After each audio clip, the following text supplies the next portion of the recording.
বাংলাদেশের আন্তর্জাতিক ট্রাইব্যুনাল, বাংলাদেশের আন্তর্জাতিক একটি বিচারের আদালত ছিল। গত ফ্যাসিবাদ সরকার এই বিচারের আদালত তারা তৈরি করেছিলেন। অনেক দিনের একটা স্মৃতি খেয়াল পড়ে গেল। বাংলাদেশের আন্তর্জাতিক অপরাধ ট্রাইব্যুনালে আপনারা দেখেছেন বাংলাদেশের অনেক হক্কানি ওলামায়ে কেরামদেরকে গরুর রশি দিয়ে বেঁধে বেঁধে টেনে যেমন নিয়ে যাওয়া হচ্ছিল, সেইভাবে এদেশের 18 কোটি মানুষের হৃদয়ের স্পন্দন ভালোবাসার মানুষ শহীদ আল্লামা দেলওয়ার হোসেন সাঈদীকে বারবার আদালতের মধ্যে টেনে হেঁচড়ে উঠাইয়া নিয়ে গিয়েছিল। ভাইয়ারা আমার, বন্ধুরা আমার, ওলামায়ে কেরামের চোখের পানি আল্লাহ তাআলা সহ্য করতে পারে না। মজলুমের চোখের পানি আল্লাহ তাআলা সহ্য করতে পারে না। আজকে সেই আদালতে চোরে শহীদ আল্লামা দেলওয়ার হোসেন সাঈদী একটা কথা বলছিলেন যে এই আদালত যেন কোনোভাবেই নষ্ট না হয়। আজকে নিরপরাধে আমাদেরকে যে আদালতের মধ্যে চড়াইয়া বিনা অপরাধে জনগণের কাছে, দেশবাসীর কাছে আমাদেরকে চোর বানানো হয়েছে, আমাদেরকে ধর্ষক বানানো হয়েছে, আমাদেরকে রাজাকার বানানো হয়েছে, আমাদেরকে দেশের মাটিকে ধ্বংস করানো বানানো হয়েছে, মিথ্যা অপবাদ দেওয়া হয়েছে। আল্লাহ এই আদালতের মধ্যে যারা আমাদেরকে অপরাধী বানাইলো তাদের বিচার যেন এই আদালতে হয়। সুবহানাল্লাহ বলেন। আল্লাহর মায়ের বেতের বা বাংলা একটা কথা আছে, যে যাকে নিন্দে সে তা পিন্দে। যেই আদালত, যে সরকার করলো হাসিনা, যেই আদালত বানাইলো হাসিনা, ওই আদালতে আজকে তার বিচার হচ্ছে। আজকে দেশবাসী এই বিচার দেখে নাই, আজকে বিচার দেখছেন সারা বিশ্বে, লাইফের মধ্যে সরাসরি বিচার দেখাচ্ছে। সুবহানাল্লাহ বলেন।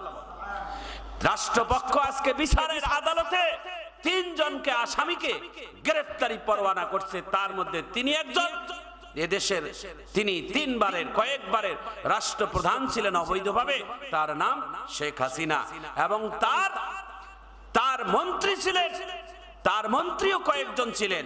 আজকে তাকে গ্রেফতারি পরোয়ানা করেছেন।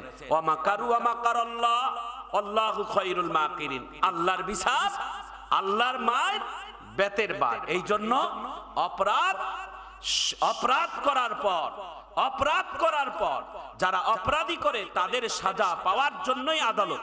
যারা অপরাধ করে না, বিনা অপরাধী মানুষদেরকে ধরে ধরে জেল হাজতের মধ্যে রাখানো হয়, বিনা অপরাধী মানুষদেরকে নিয়ে যাইয়া রিমান্ডে রাখানো হয়, বিনা অপরাধের মানুষদেরকে বৎসরের পর বৎসর তাদেরকে আয়না ঘরের মধ্যে রাখানো হয়।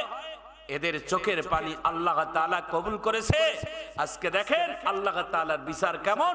যেই আদালত হাসিনা বানাইলো আর ওই আদালতের মধ্যে তারই বিচার হচ্ছে, ওই আদালতের মধ্যে বিচার দেখেছে দেশের মানুষ, আর তার বিচার দেখছেন সারা পৃথিবীর মানুষ।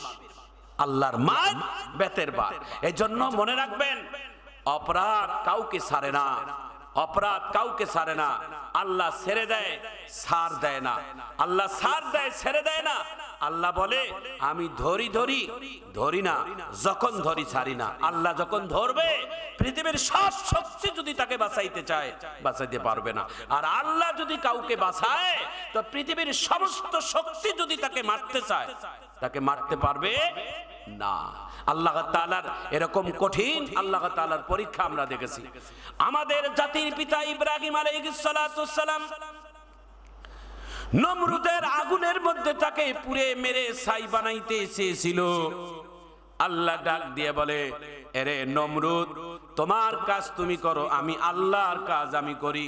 আগুন প্রস্তুতি রেডি হয়ে গেছে, ইব্রাহিমকে সব রেডি করানো হয়েছে।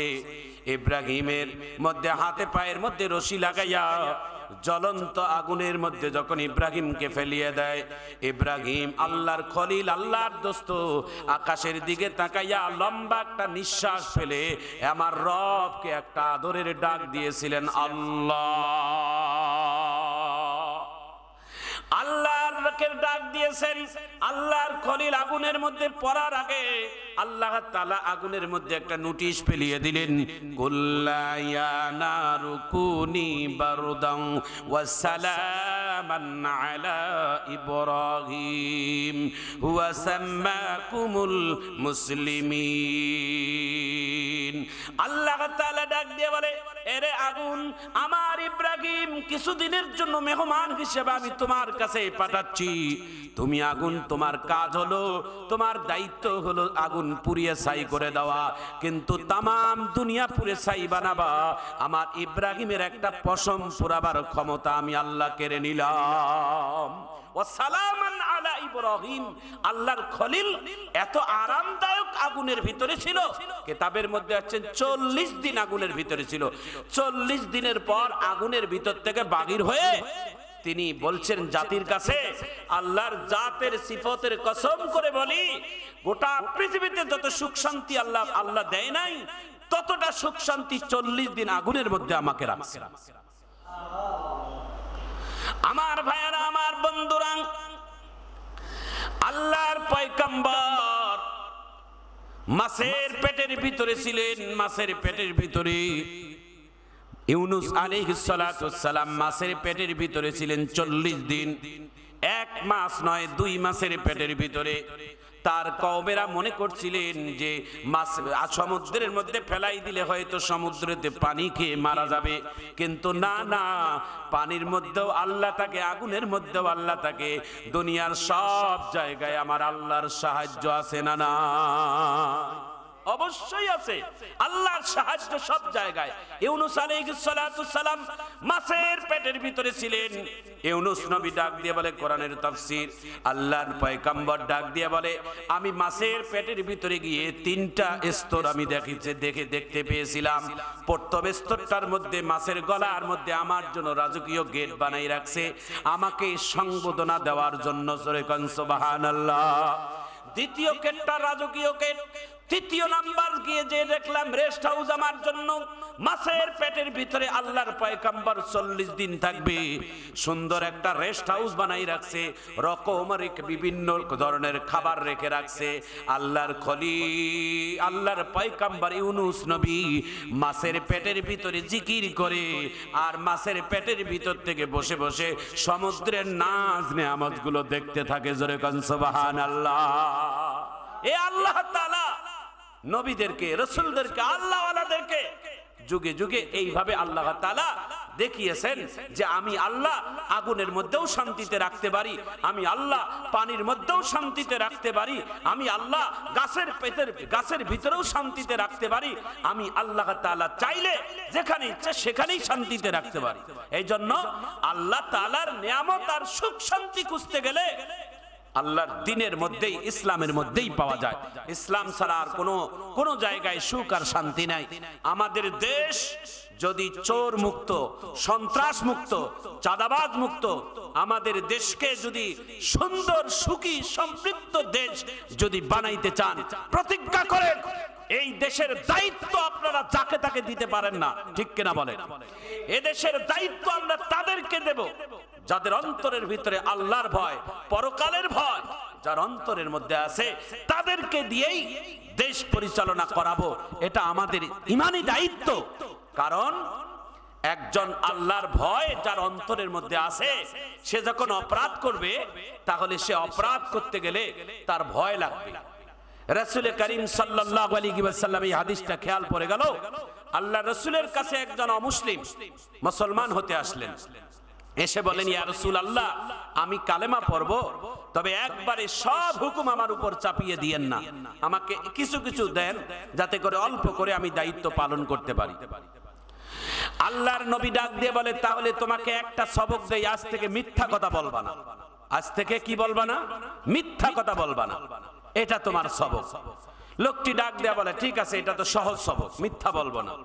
লোকটি 3 দিনের পরে আল্লাহ রাসূলের কাছে চোখের পানি নিয়ে এসে বলছে, ইয়া রাসূলুল্লাহ, এমন সবক দিলেন, আমি প্রথম ভেবেছিলাম যে মিথ্যা কথা বলবো না, এটা সহজ সবক, কিন্তু এই 3 দিনে আমার 3 বছর পার হয়ে গেছে। বলে কেন?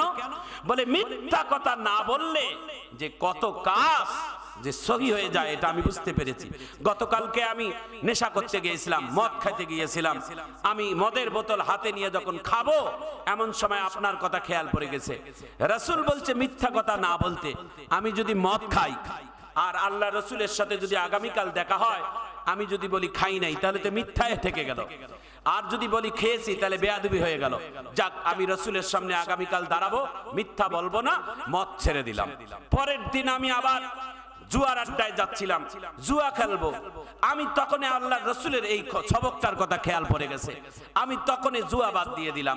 তৃতীয় দিন আমি জেনার আড্ডায় যাচ্ছিলাম, আল্লাহ রসুলের কথা আমাকে স্মরণ করিয়ে দিল। আমি যদি জেনা করি, আল্লাহ রসুল যদি আমাকে বলে তুমি কি জেনা করেছো, সে যদি বলে না আমি করি নাই, তাহলে তো মিথ্যাই থেকে গেল। আর যদি বলি করে ফেলছি, তাহলে তো বেয়াদবি হয়ে যাবে। না, আজকে থেকে আমি সব বাদ দিয়ে দিলাম। ইয়া রসুল আল্লাহ, মিথ্যা যে সমস্ত পাপের মা, এটা আমি বুঝতে পেরেছি। আমাকে আর কিছু বলা লাগবে না। আমি পূর্ণাঙ্গভাবে কালেমা পড়ে মুসলমান হব। জীবনে আর কোনোদিন মিথ্যা বলবো না, সত্য দিয়েই আমি জীবনটাকে সাজাবো। সুবহানাল্লাহ। যে মানুষটা মিথ্যা দিয়ে ব্যবসা করে, যে মানুষটা মিথ্যা দিয়ে রাজনীতি করে, যে মানুষটা মিথ্যা দিয়ে চাকরি করে, যে মানুষটা মিথ্যা দিয়ে ব্যবসা করে, তার ওই পর্যায়ে আল্লাহ তাআলা করে নেবে। আর যে মানুষটা সত্যের মধ্যে চাকরি থাকে, সত্যের মধ্যে তিনি ব্যবসা করে, যা কিছু সত্যের মধ্যে, এই মানুষটার জীবনকে আল্লাহ তাআলা সত্যের জন্য সহজ করে দেয়। যেটাই চাইবেন আল্লাহ তাআলার কাছে, সেটাই আল্লাহ তাআলা সহজ করে দিবেন। সত্য কথা বলেন, ইমানের শক্তি বাড়বে, ইমানের জজবা বাড়বে, আল্লাহ তাআলা রিজিকের ফয়সালা করে দেবে। আর সত্যবাদীদের দোয়া আল্লাহ তাআলার কাছে কবুল হয়ে যায়। একটু জোরে গান সুবহানাল্লাহ। এই জন্য জীবনে কোনোদিন মিথ্যা কথা বলবো না। মিথ্যা হচ্ছেন সকল পাপের মা, সকল পাপের মা। মিথ্যা কথা বলার কারণে আল্লাহ রাসূলের হাদিস, ক্বালান নাবিয়্যু সাল্লাল্লাহু আলাইহি ওয়াসাল্লাম মান ইয়াদমানুলি মা বাইনা লাহিয়াইহি ওয়া মা বাইনা রিজলাইহি আদমানু লাহুল জান্নাহ। আল্লাহ রাসূল বলেন, যে ব্যক্তি, যে আমার উম্মত দুই জিনিসের হেফাজত করবে, আমি রাসূল তার জন্য জান্নাতের জিম্মাদার হব। সুবহানাল্লাহ। দুই জিনিসের হেফাজত, দুই জিনিসের জিম্মাদারের এক নাম্বার হচ্ছেন দুই ঠোঁটের মাঝখানে মুখের জবানের হেফাজত। সুবহানাল্লাহ বলে। এই মুখটাকে হেফাজত, এই মুখটাকে সংরক্ষণ, এই মুখটাকে নিয়ন্ত্রণ যারা করবে, তারা আল্লাহ রাসূল তার জন্য জান্নাতের জিম্মাদার। রাসূল বলেন, দ্বিতীয় হচ্ছেন দুই পায়ের মাঝখানের লজ্জাস্থানের হেফাজত। যদি কেউ হেফাজত করে, তো আল্লাহ রাসূল তার জন্য জান্নাতের জিম্মাদার হবে। এই জন্য আমাদের মুখটাকে হেফাজত করা। মুখ আল্লাহ তাআলা কথা বলার জন্য দিয়েছেন, কিন্তু কথা বলবো না।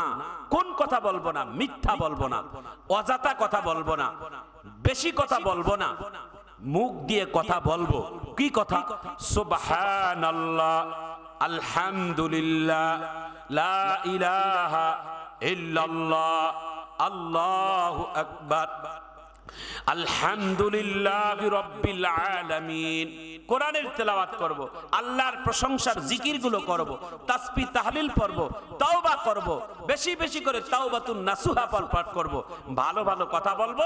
আল্লাহ তাআলা এই মুখেরও হিসাব আল্লাহ তাআলা চাইবে, যে আমি তোরে মুখ দিয়েছি, আমার মুখ দিয়ে, আমার জবান দেওয়া শক্তি দিয়ে তুমি কতবার আমার রবের জিকির করেছো। সুবহানাল্লাহ। তুমি কতবার রবের জিকির করেছো, হিসাব দাও। তুমি তো জিকির করেছো তোমার দলের নেতা, তুমি জিকির করেছো তোমার দেশের, তুমি জিকির করেছো তোমার ছেলেমেয়ের, তুমি জিকির করেছো তোমার স্ত্রী, তুমি জিকির করেছো তোমার প্রেমিক প্রেমিকাকে। তুমি সব সময় তুমি আলতু ফালতু কথা বলতা। আমি রবের কথা তুমি আমার দেওয়া জবান দিয়া, আমার দেওয়া মুখ দিয়া তুমি কয়বার আমি রবের নামে প্রেমের গুণগান গাইছো? সুবহানাল্লাহ। আমি রবের প্রেমের গুণগান গাইছো? বলো। আমি আল্লাহ তাআলা তোমাকে যে জবান দিলাম, তোমারে যে ভাষা দিলাম, তোমারে যে কথা বলার সুযোগ করে দিলাম, তো তুমি কতবার আমি রবকে তুমি স্মরণ করেছো। এই জন্য আমরা বেশি বেশি করে আল্লাহ তাআলার এই জিকিরগুলো করব, তাসবিহগুলো পড়ব। আল্লাহ তাআলা যেন আমাদের সবাইকে কবুল করেন। একটু সবাই জোরে বলেন আমিন।